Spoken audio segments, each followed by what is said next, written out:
Sweet. I see we are live. Ladies and gentlemen, what's going on? And once again, welcome back to another Spellborne stream.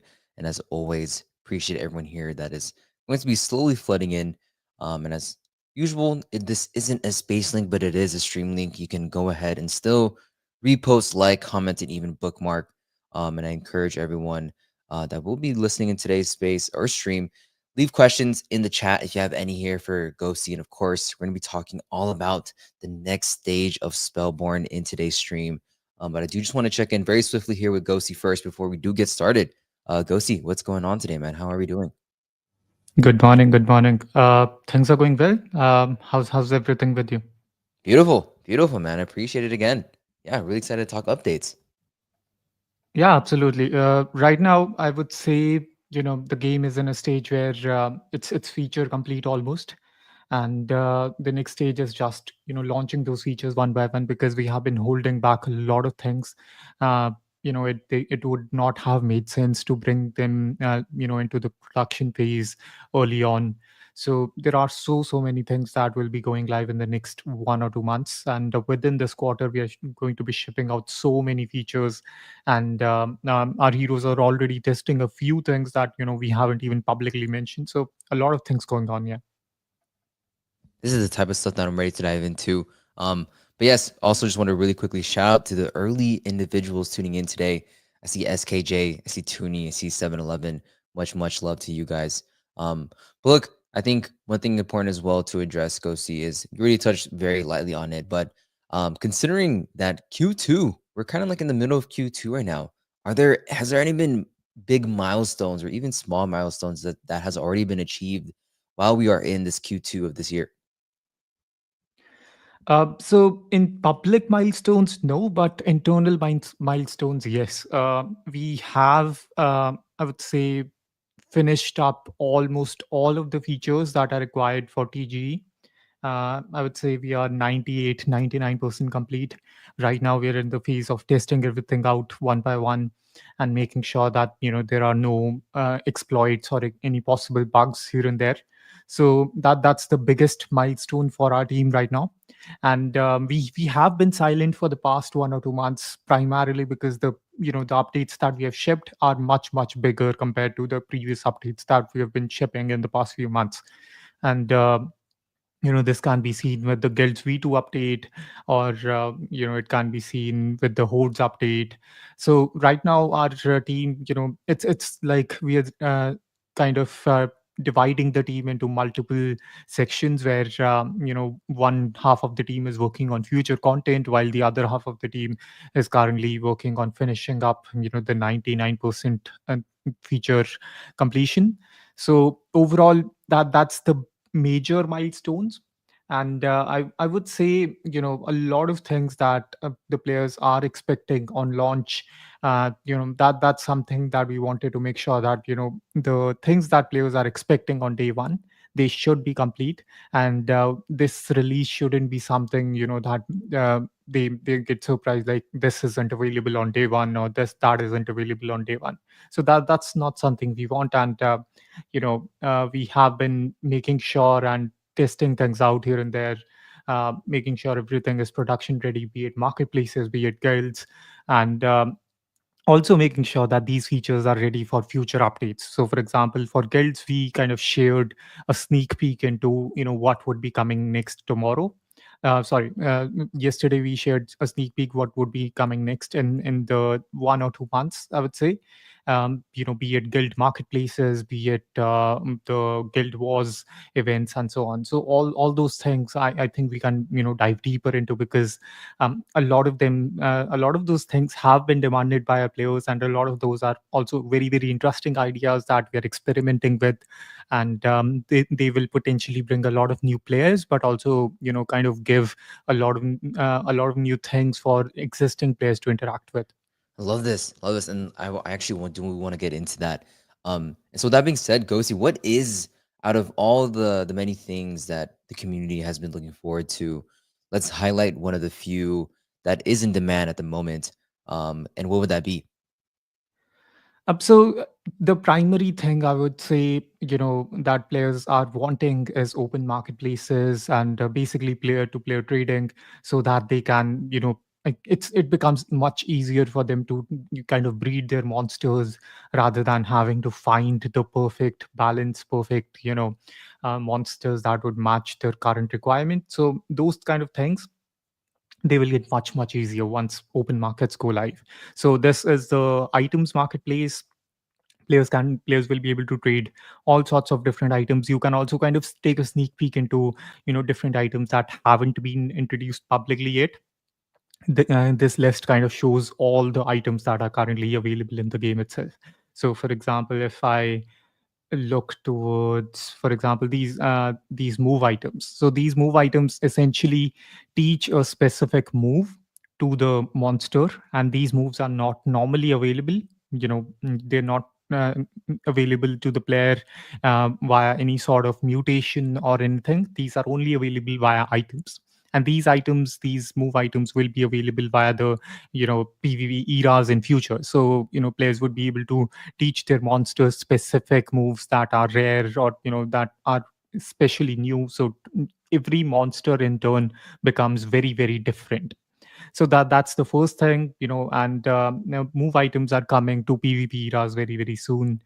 And then talking about a few other items that we haven't really kind of shared publicly. So for example, change of classes, a lot of players have complained about not being able to change their username.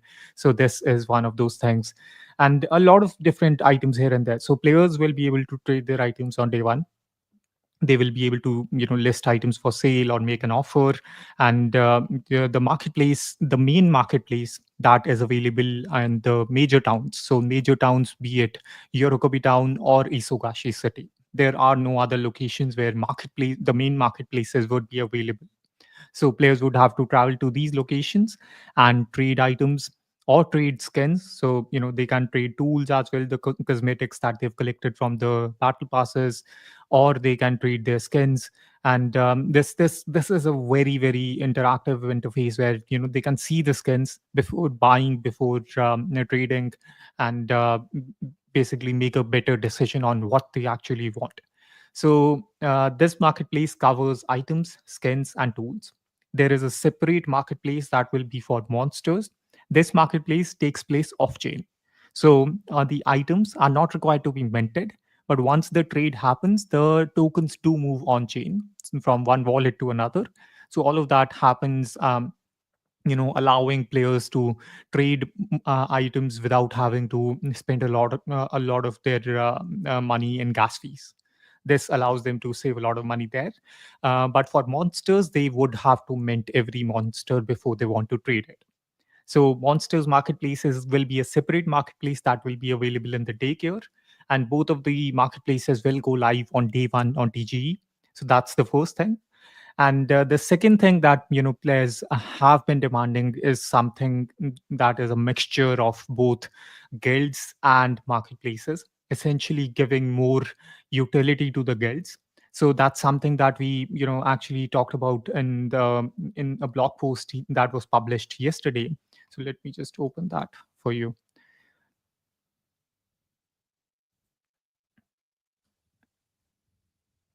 So if we talk about open markets inside Spellborne, and this kind of also highlights one of the major issues that I kind of hinted towards early on, which is that the marketplaces are only available in towns and cities. They're Hmm. not available in villages or routes or anything.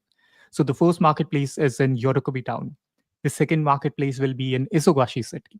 And these both are separated by at least seven to, around 6 to 7 locations. And that's about, I'd say, maybe 30-40 minutes of walk. So it's a lot, it's a huge distance. And if someone is, for example, in Broken Bridge, they either have to choose to go to Isogashi or to go to Yorokobi, and that can be a hassle.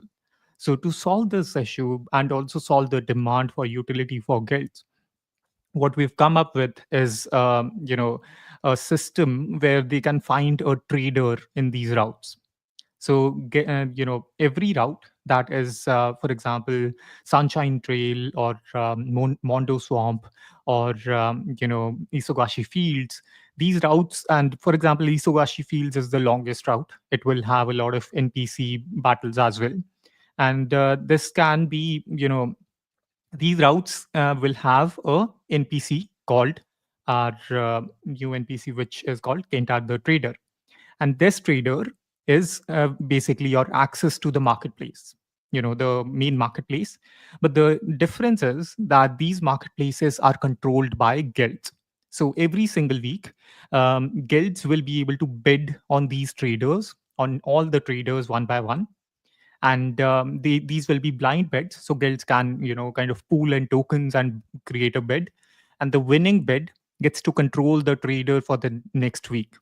And during that period of 7 days, the guilds get the guilds get three things from this trader. So they'll be able to generate a lot of revenue from these traders, because the amount of money that they're paying for the bids, they can easily make that up from three different things. The first is listing fees. So as I mentioned, the primary marketplaces that are in towns or cities, they have a fee of 5%. But these guild marketplaces will have a base fee of 3% plus the fees that is set by the controlling guild. So the guild could set a fee of 2%. So if on every trade, they would get 2% of the value, and that value is sent to the guild treasury. And then the guild members can kind of vote on what to do with those tokens. They can choose to distribute it among the guild members, or they can use to kind of steal the best players from other guilds, and so on. Just up to the guild to on what they want to do with it. So this is the first thing. They get to have fees on every trade that happens through that trader and that route. And the second thing is, they are able to sell their own cosmetics. So guilds can create their own cosmetic skins, emojis, and even furniture items. And they will be able to create primary sales for these items. And the revenue from these primary sales directly goes to the guild treasury wallet. As well as the third thing, limited listings. So these guild marketplaces will only allow listings from the guild members. And this makes the guild marketplace, very, very attractive for guilds, because now the player has to choose between two different things. They want to go to they want to either travel to the main marketplace, or they want to interact with the nearest trader if they are on a route. And when they interact with that trader, they get access to the guild marketplace, whichever guild is currently controlling that specific trader instance.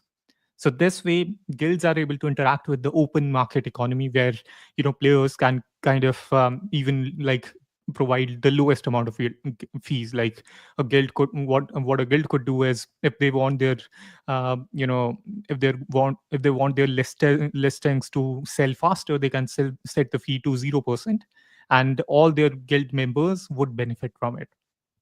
Or they could set a higher fee, and then the guild treasury gets more tokens per sale. So it's something that the guilds have to decide on their own. And this way the players are able to access the marketplaces at any point. They don't have to travel to the nearest town, spend 1 hour 30 minutes to from one location to another. Or they can just talk to an NPC nearby and trade items there. So that this is the major point that will be going live within a month or two after TG. The main marketplaces will go live with TG, but guild marketplaces will go live about 1 month, maybe 2 months after TG, because Wow. this component comes with guild tokens. So now guilds have a huge role to play, Mm. since these guilds are able to control these custom marketplaces. They can sell their own cosmetics within the game itself. They can generate a lot of revenue, and they can use that revenue to either distribute among their players, create custom tournaments, create their own incentive models, and essentially kind of allow their guild members to earn from the game, and in a meaningful way. So, either guilds can be good at trading, they can be good at battles, they can be good at tournaments, and so on, or they can be good at events. And when we talk about events, the first guilds event will also be going live next month. So this event is called Enchanted Guild Wars. And Enchanted Guild Wars is essentially, this event will be live for about 2 to 3 weeks. And during these 2 to 3 weeks, the guilds, all the enchanted monsters will have a higher chance of appearing in the wild. All the rare monsters will have a higher chance of appearing in the wild. And when a player captures a rare monster, it could be either an uncommon monster or a rare monster. Every capture gets their guild a point, and these points are based on the rarity of the monster. And towards the end of the event, once the event has ended, there will be a leaderboard for all the guilds with the points that their guild members have collected. And they will be this they will we will be distributing token rewards for those top guilds, and those token rewards will be sent to the guild treasury and so on. So this is the first guild wars event. And here the target is to capture as many monsters as possible, and specifically the rare ones, not the common ones. They do not give you points, but the rare ones.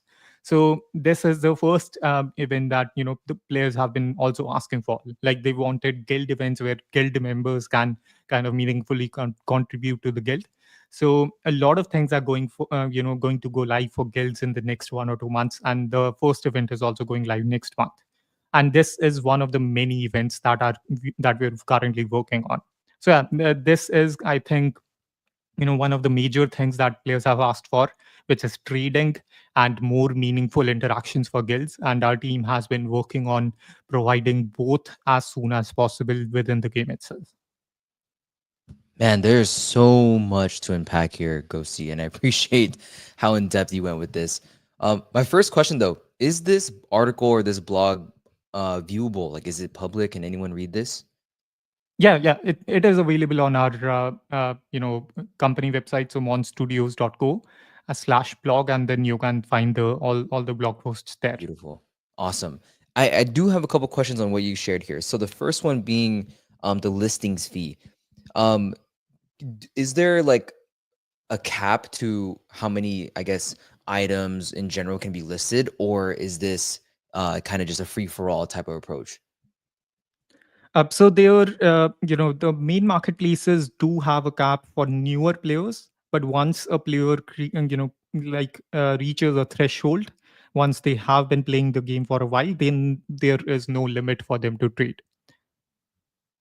Makes sense. Makes sense. Got you. And regarding the cosmetic side of things, I'm curious on, does this rely on per se the guild master putting out the cosmetics, or anyone within a guild can release their own cosmetic? So it's up to the guild, the administrators that are present in the guild. There will be a specific permission that will be added, where those users, or users that have that permission, will be able to submit cosmetics for sales in the marketplace. So any Makes guild sense. Makes member, sense. basically any pixel artist that is present in the guild, they can work on either a skin or an emoji or any other cosmetic, either tools or furniture items. And those cosmetics they can submit for approval. And once those are approved, and these kind of approvals, like, they will be very very quick. So the only thing that we will look for is that there is no IP infringement anywhere. And once these are approved, then they will be instantly viewable on the marketplace. They can set how many of these items are to be sold, so they can set the supply limit for these items and so on. All sorts of different things that are available in normal primary sales. And they can either choose, this is something that we will add very very later on, but initially all the funds will directly go towards the treasury wallet, and then the guild can kind of decide on what to do. This is where the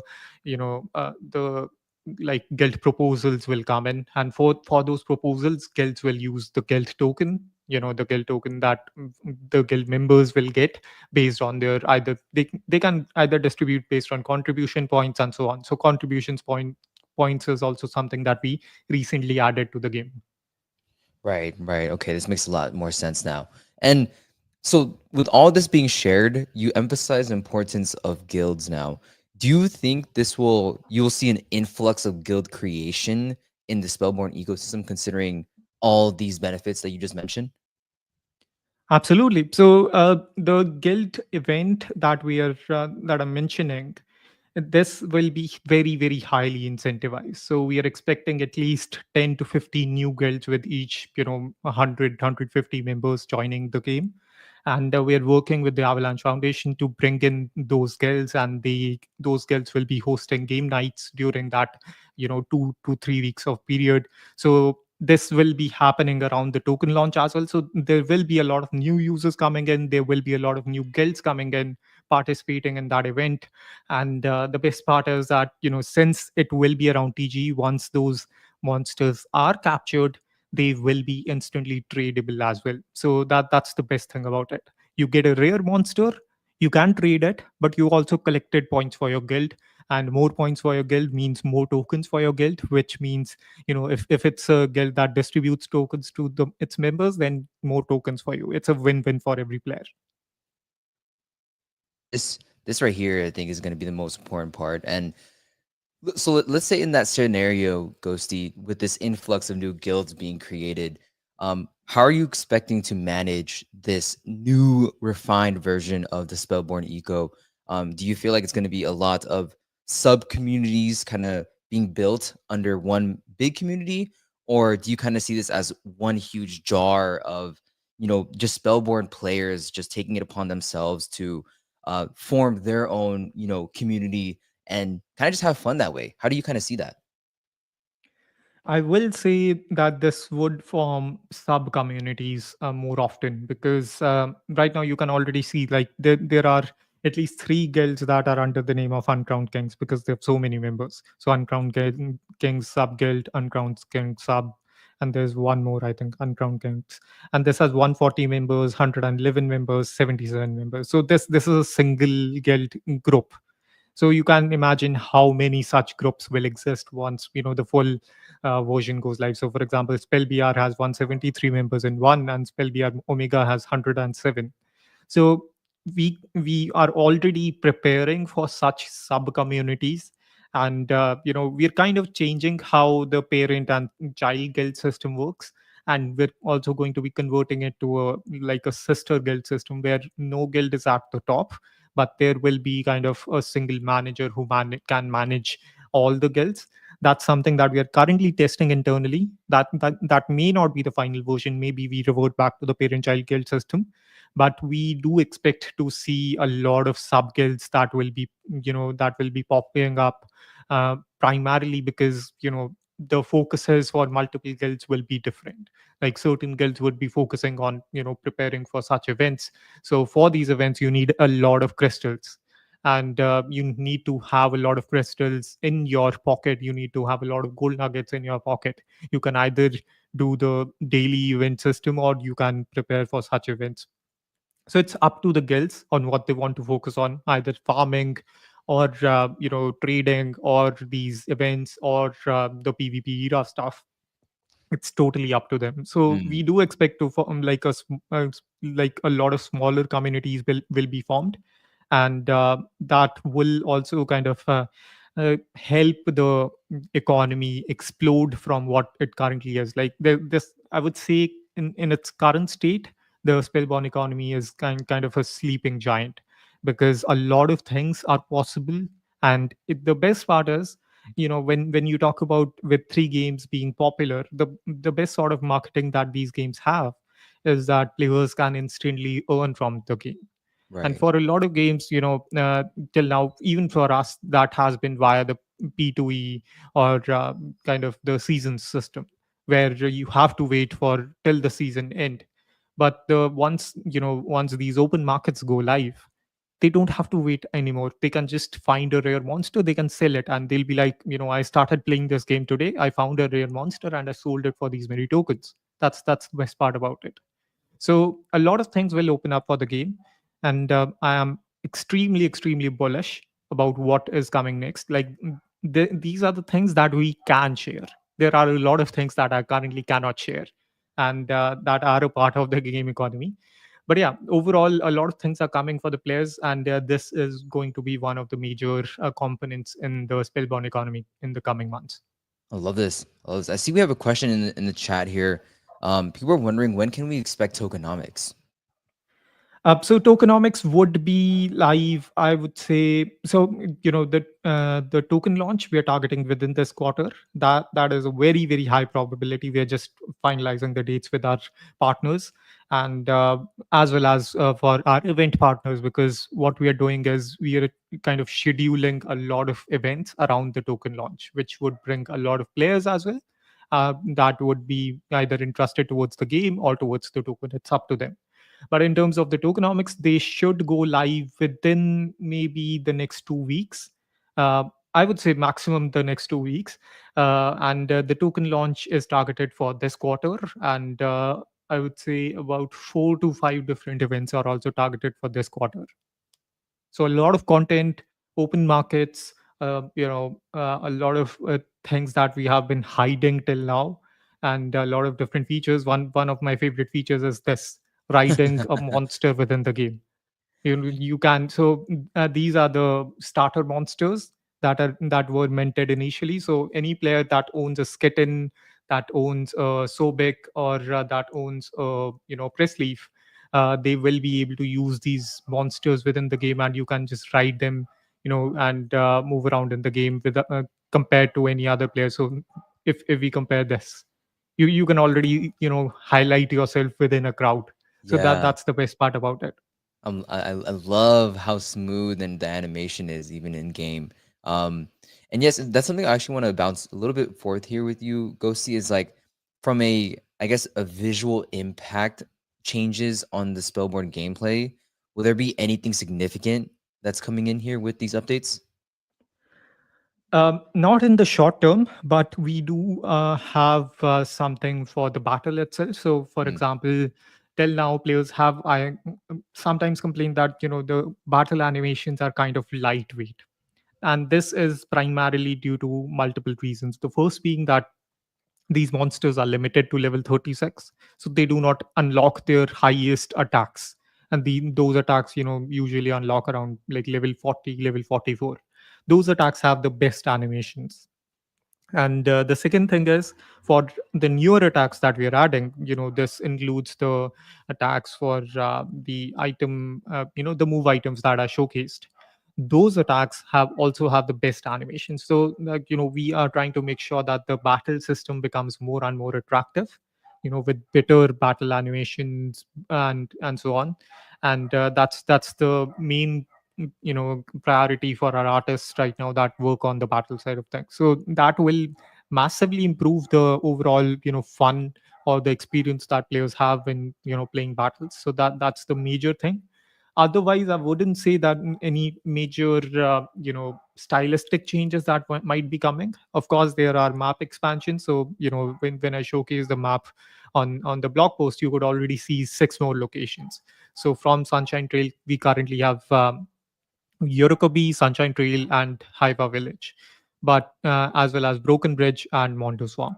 But the next few locations, so it's Hidden Village, Isogashi Fields, Isogashi City. Isogashi City is like 4, 5 times bigger than Yorokobi, and then there's Underworld, which is below Mondo Swamp, as well as there's a beach location that is towards the left side of Yorokobi town. So a lot of content is being planned. So that's also our team is currently working on. I can say that Hidden Village is done in terms of design, in terms of the characters.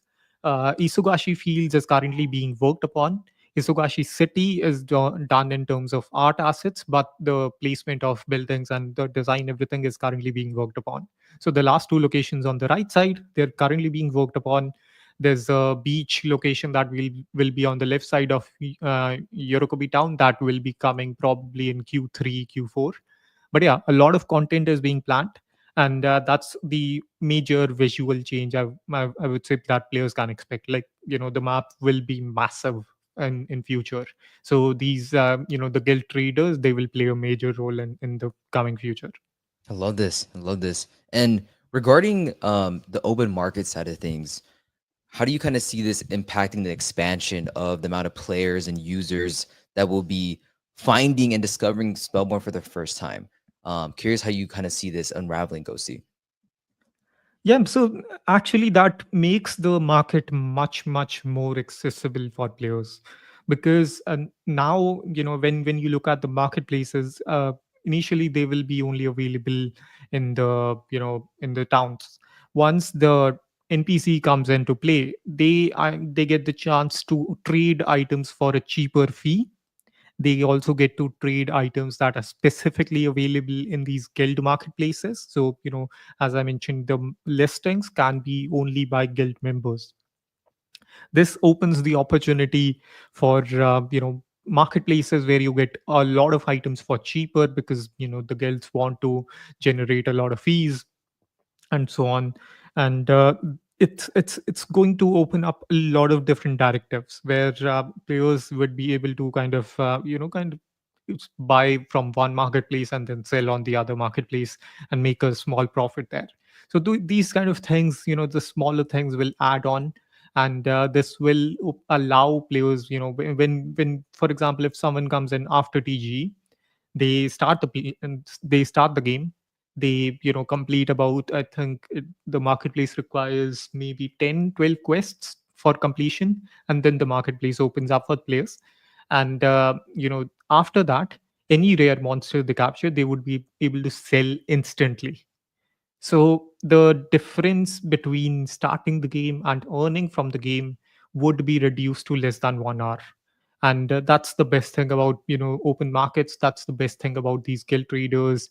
And it will also allow players to have better monsters in general, because right now a lot of players, they are limited in terms of participating in PvP, because when you talk about PvP, you need the best stats. For that, you need the best monsters to create the best breeds. But capturing the for getting those kind of stats, you need to capture a lot of monsters, like a lot. You either buy it from someone else on the marketplace, or you capture a lot of monsters, which requires a lot of time and a lot of and players, most players don't have that time. So marketplaces will make the game much much easier for players who do not have time, because now they can just buy monsters and breed them, create the best monster, participate and use them in the next era. So if a monster is traded, it won't be available in the current era, but it will be usable in the next era. And in the next era, they can use that monster, so they don't have to spend a lot of time in training monsters. While players who have time to spend in the game, they would be able to generate revenue by converting their workload and selling those monsters on the marketplaces. So a lot of things for different players to do. If a player is free to play, they have something to do in the game. If the player can spend in the game, they have something to do in the game. And of course, there are a lot of different things for token holders, for apartment holders as well, that are going to be possible in the game itself. And as I've mentioned, these guild updates are the starting of multiple updates that we have planned for guilds. So, open markets is the first major update.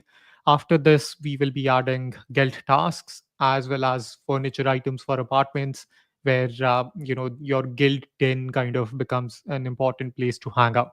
So, once furniture items go live, custom furniture items, that is, the guild owners or the apartment owner, they can design the apartment in such a way where the members can kind of easily access different things. So if someone wants to go to the daycare, they either travel to the daycare or they open the guild menu and then they travel to the guild the guild apartment and open the daycare from there, if a furniture item is present there.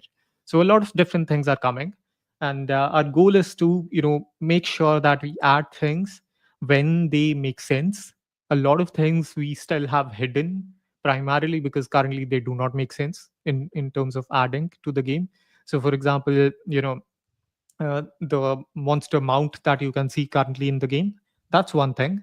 But then there's also monster cosmetics. Monster cosmetics, as in, if I have a follower monster and I want it to appear different or appear shiny, then I have items for that as well, and that would be available.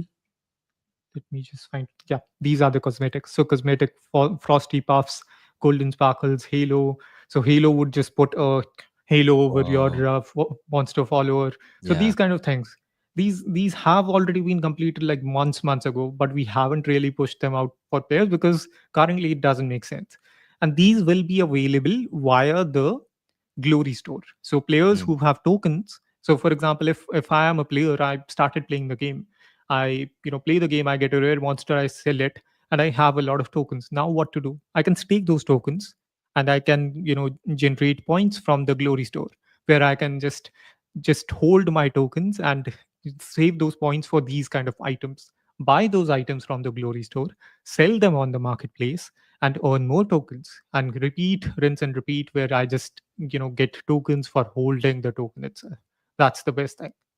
So a lot of different things are possible in this game economy, and we have been patiently adding things from time to time, just not sharing them publicly, because we want to make sure that everything that we've planned, our everything that we've worked on makes sense in terms of the current state of the game economy. We do not want to rush things. We don't want to delay too many things. We just want the timing to be perfect.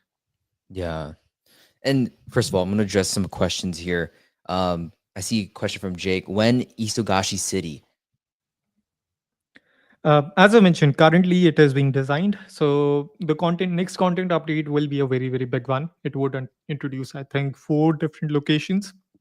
Whenever that comes, Isogashi City is going to be part of it, and it does introduce a lot more content. Like, uh, I think there's about 10-15 quests planned around those locations. So 10-15 quests about maybe 5 to 10 NPC battlers. These are just random, like the old school Pokemon games had, where you saw just random NPCs trying to battle you on the map. So those also are being added, and those everything will be a part of a single content update. And currently Isogashi City is being designed. I cannot give a date around it, but overall the content update is huge. Like it's if you played the game till now, the amount of content that you've seen till now, it's almost the same amount. So the content you have played till now plus the content that you have, it's almost double. Wow, wow. And I know earlier we talked about tokenomics, Ghosty, but is there a ideal date that you can share for the TGE yet, or not? Not yet. Not yet, not yet. Not So yet. I am limited by our marketing team. I am limited by the NDAs that I've signed. I cannot share any dates right now. Makes sense. 100% makes sense. Yeah, so Jake, I hope that answers all your questions. Man, there is so much alpha. I feel like this is like the most packed alpha stream we've had in quite some time. Um, I did have a couple questions here on kind of just like how you personally, as a founder, Ghosty, when you see all these new updates and implementations in Spellborne, what kind of expectations do you have for yourself, right? What can the community kind of see from your perspective, and how are you going to approach this? Uh, when it comes for our team, when it comes for myself, my main goal is to make sure that everything that we ship is picture perfect. Like I am a perfectionist. A lot of community members hate that, and because when it comes to perfectionism, that delays a lot of things. For example, the current version of the game, like the art that you see, this is the fourth iteration that we did, and we spent a lot of time on perfecting our art, making sure that we create a nostalgic feeling, but we also create something that appears different compared to the old school games, or having basically a different identity in general. So overall, for me, the next goal is to make sure that everything that we ship fast, we ship it in a state where it is bug free, to say the least, and we ship it at the perfect time. So timing is very, very important for me, as well as is the bug free nature of the different features, as well as is listening to the community's feedback. So I'll give you an example. The marketplaces that you see, or the guild traders that you see, this has been after, these were finalized after a deep discussion with heroes, the community members that are testing the game. And these discussions we've done for, maybe, I think this discussion was going on for at least 1 or 2 months. For the past 1 or 2 months, we have been discussing just these things, that how the guild system would interact with the marketplaces, or how the the marketplaces themselves, or will act within the game itself, what makes more sense for the players, either minting items or having them off chain. So a lot of things, these go live for the regular players after a lot of thorough discussions. So that's my goal. It's to make sure that we listen to the feedback and create the best product, because a lot of players see potential in this game, we see potential in this game. And once the marketplaces go live, and then only we will kind of realize its true potential, because the major portion of the web 2 counterparts is their economy, and for us, we are able to experiment more with our economy compared to what the web 2 counterparts can. So a lot of things coming, and I just hope that we are able to meet the community's expectations, even try to exceed it. I want to promise as less as possible and give out as more as possible. I love this, man. And just curious off the bat, will we see kind of a team expansion as Spellborn continues to evolve, or are we going to be kind of just sticking to what you have right here? In terms of art, I would say we would stick to what we currently have. In terms of team expansion on the dev side, we are already interviewing developers, and we will be expanding the team a bit more.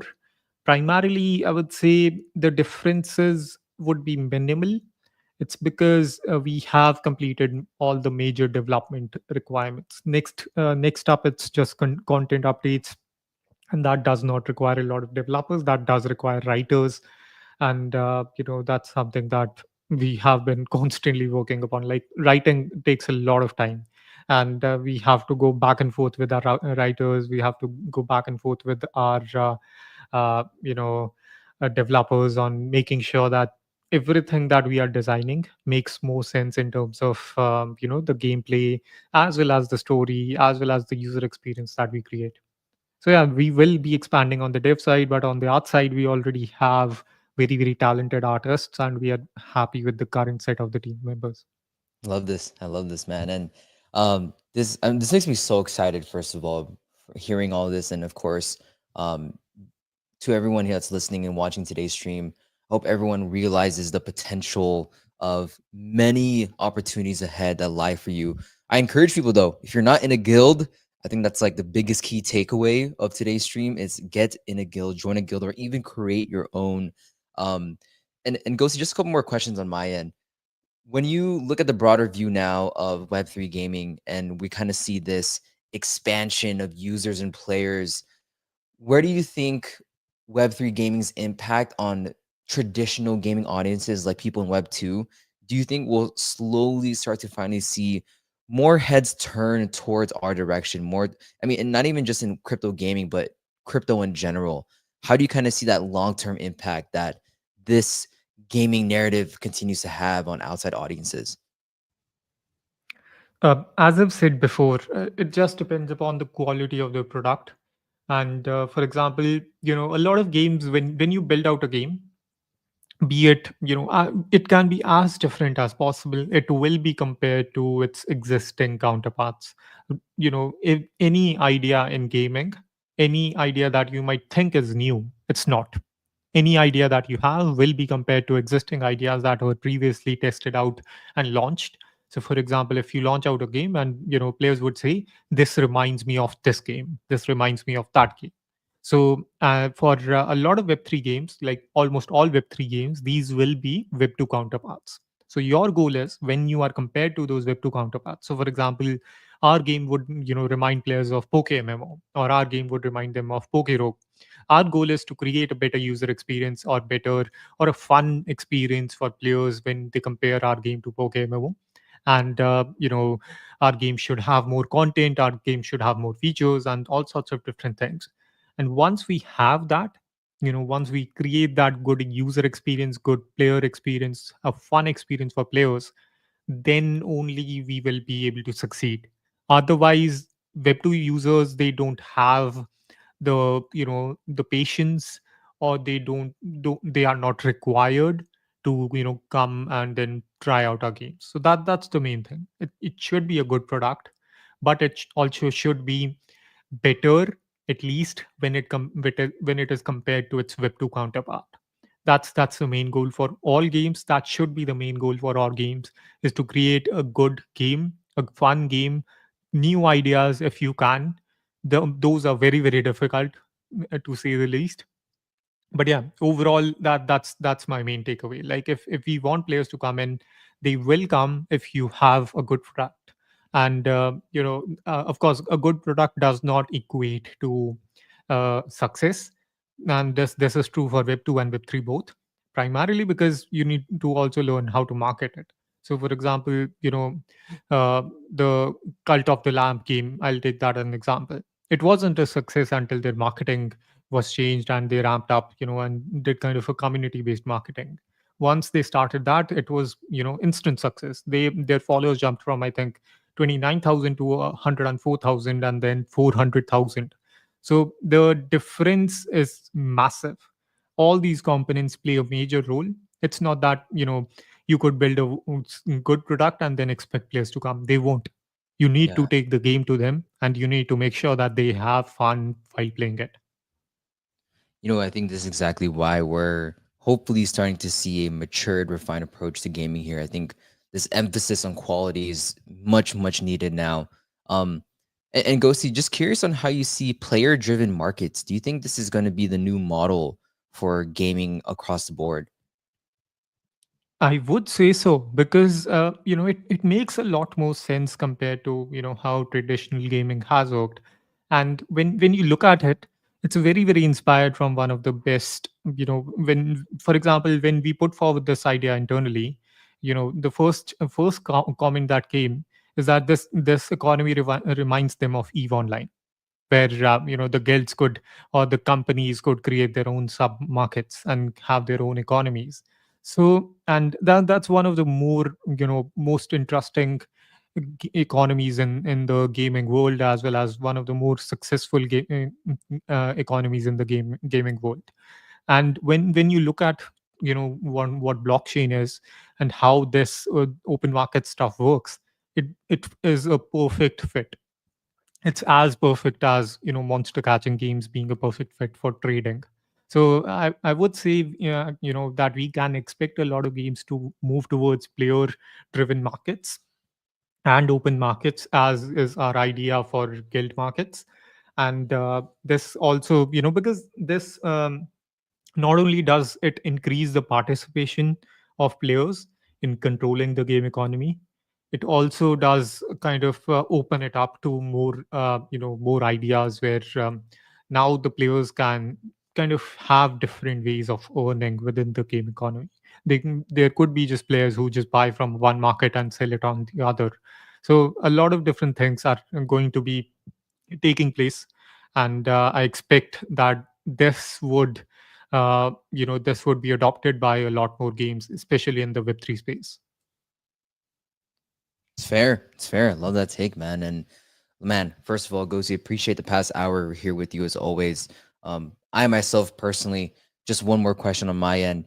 How do you see Spellborne evolving, especially as it continues to expand? I know there's so many updates and so many things we talked today, but what is the end goal here of Spellborne that you have in your head?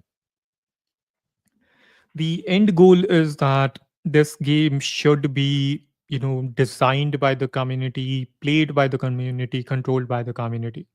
And there are a lot of steps that we are already taking towards this, as well as we are working towards automations. So the first thing that you've seen is the player driven markets. Next thing would be the currently players or artists have to reach out to us to get their integrations done. Next step would be to allow them to submit these integrations directly within the game, test them within the game, and see what works, what doesn't.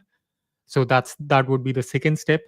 Third step is community created content. So we are already working towards kind of changing how our side quest system works. And once we are done with that, we will be opening up to community ideas, allow the community to design quests and then submit them. Once those quests are submitted, once they are approved, they get added to the game. And these quests are something that do not affect the storyline, but they kind of add a bit more lore to the game itself. So players will be able to design quests, they will be able to control the game economy, they will be able to add assets to the game. And essentially, I want to make sure, we want to make sure that the community loves playing this game, but also helps us in creating this game into a nostalgic experience that everyone of us have wanted for so many years, because it's based on our childhood memories. So we Yeah. want to take that existing feeling and allow all players to contribute to it in a meaningful manner, be it through the economy, be it through content, be it through development, anything. you know we opened up our APIs for developers to create tools, and we're taking massive steps for making sure that this becomes a player driven game. And we are expecting that we should be able to reach that goal by next year. I think this is gonna be beautiful, man. And to think about it too, I think Spellborne might even be someone's first ever nostalgic game, right? I feel like there's a lot of young gamers as well, kind of just entering crypto, and so you're gonna make a massive impact on their lives. But look, like I said, guys, it's been a phenomenal past hour here with Ghosty. There's a ton of alpha shared. So I encourage you, if you missed out on the first, honestly, 30 minutes, I encourage you to watch the replay of today's stream. You can find it on the Spellborne account. And if you haven't already, please shoot the brand account a follow, but also shoot Ghosty here a follow as well. But Ghosty, is there anything last minute that we didn't get to mention, but you did want to? Please feel free. As I mentioned, there are at least 4 to 5 different events that are coming. There is one event that is coming this weekend. So if you are looking for enchanted monsters, shiny monsters, then make sure that you play the game this weekend, and make sure that you have a lot of crystals in place, because enchanted weekend is coming, the first enchanted weekend. And next thing I would say is the multiple events that we are working on. So currently, I cannot really mention their names, because because of the NDAs, as well as because we still are trying to finalize the dates with our partners. But there is a lot of different types of content that we are working on, either the events with our partners, or the quests, or the maps, or the NPCs that we have been working on side by side. Open markets are coming, marketplaces are coming within this quarter, open markets probably early next quarter or end of this quarter. uh, as well as the token is targeted for this quarter. And this also involves all the information that comes with it, so tokenomics and everything. As well as once the game is fully live in terms of TG, then we will be adding more rewards for PvP. There is a replacement event that is coming for the Wheel of Fortune. So Wheel of Fortune is being replaced by a new event, and that event will also be providing rewards for PvP. So if you are not already playing PvP or are not already good at PvP, make sure that you start, and make sure that you know it's you're prepared for the open economy system. If you have a lot of good monsters, make sure that they're ready to trade. If you have a lot of bad monsters, make sure that you have enough points so that you can get a lot of bond tokens so that you can buy those monsters. And essentially prepare yourself for open markets, because once the game goes on chain, there are so many things that will go live, that you'll be like, I missed this out, I missed that out. So you don't want to miss different things out, because the earning potential from these different things that I've mentioned, it's extremely huge. And we are going to be bringing a lot of players to the game economy, as well as to the game itself, via these events, or via our partnerships that I still cannot mention. But yeah, overall, a lot of good things coming for our players. And if you have been slacking, please make sure that you start, get back into the game, and make sure that you are up to date for all the things that are coming. Guys, I couldn't have said it any better than Ghosty, the way he closed us out today. Guys, I encourage you one more time, shoot a follow here to Spellborne. And if you haven't played Spellborne already, go ahead and do so. And join a guild, create your own guilds. That's probably the biggest alpha that I can say here. But yes, Ghosty is out of NDA, or he is under an NDA, so we can't pull more alpha out from him. But look, with that being said, guys, everyone watching, I appreciate everyone's time and effort to be here in today's stream. We will see you guys once again on the next episode of Spellborn Live with Ghosty. Ghosty, as always, thank you again for the past hour and wishing everyone here watching and listening a beautiful rest of their day, night, afternoon, whatever time zone you are in. And we will see you guys next time. Cheers and peace out.